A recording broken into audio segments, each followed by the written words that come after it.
It's an incredible emotional experience. I know this prize since I started being a photographer, and it was in my goal and aim to win it one day. So it happens. It took some time.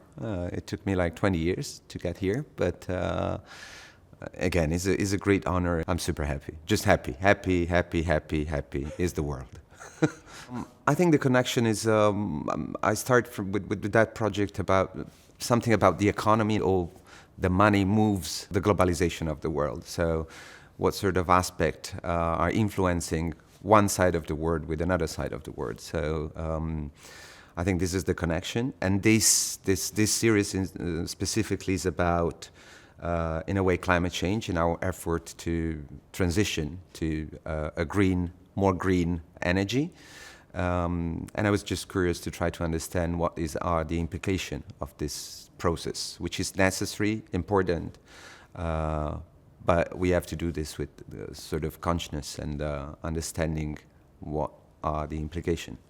Yeah, the logistic is not extremely complicated. I mean, I've been doing this job for like over 2 decades, and it's like I'm used to do, like, to resolve complicated logistics, but some of the places are more complicated than others, and some of the places are sensitive in terms of, like, maybe not about what will happen to me or to my team, but mostly about the people that we're going to meet, because we're going to leave at one point, but they're going to stay there. So if a subject is really sensitive, you have to take care and be responsible about what are you leaving behind. So what could be the danger in the field for the people that you have been meeting and so on.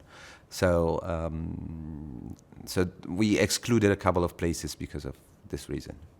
So I evolved from let's say a more traditional kind of like reportage photojournalism to a more abstract, in a way, kind of photography. And one of the reasons is because I realized that the aesthetic, of course, is a visual language, so you have to make the aesthetic of these things important. The language of photography has been changing, evolving, I will say, over the course of the years. And the evolution brought us to the point where you need a kind of very striking, simple at the same time, kind of aesthetic to attract the attention of the audience and the people. And that's the first step. Yes. As for the portrait, which I will not really call it a portrait, but like when the presence of the people, they're generally far away, so they are an element into the landscape. And I think the reason of that, it's also because you want to have a perception of the dimension of exploiting the minerals or extracting the minerals in comparison to the dimension of a human being. When I go closer, my only attempt is to try to make photos where the body language is very dignified, try to avoid positions that are uncomfortable or that they communicate some form of desperation or distress. It's an attempt. I have to say it's a personal thing. I mean, I have nothing against any other photographer that does otherwise, but it's a personal thing. I don't feel comfortable to do that kind of photography anymore. So this is a panorama that I took in DRC. It's a scene of one of the many artisanal mining.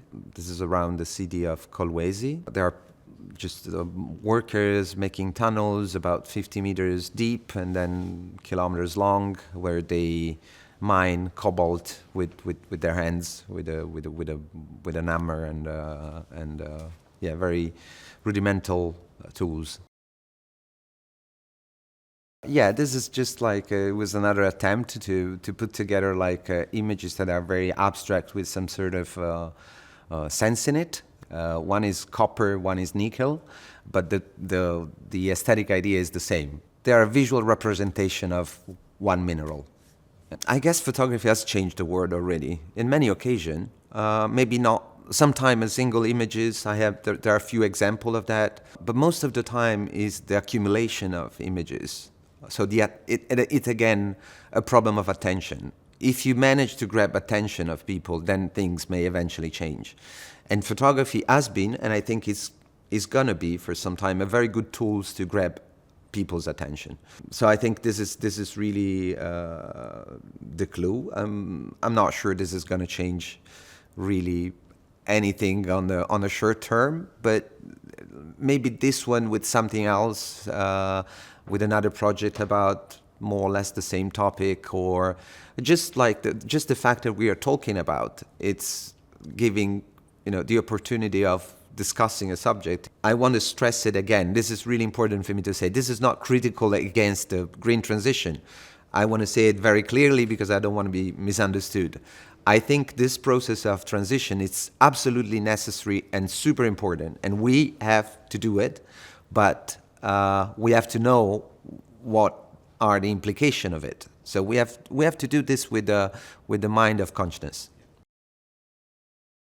This is absolutely the first ever presentation.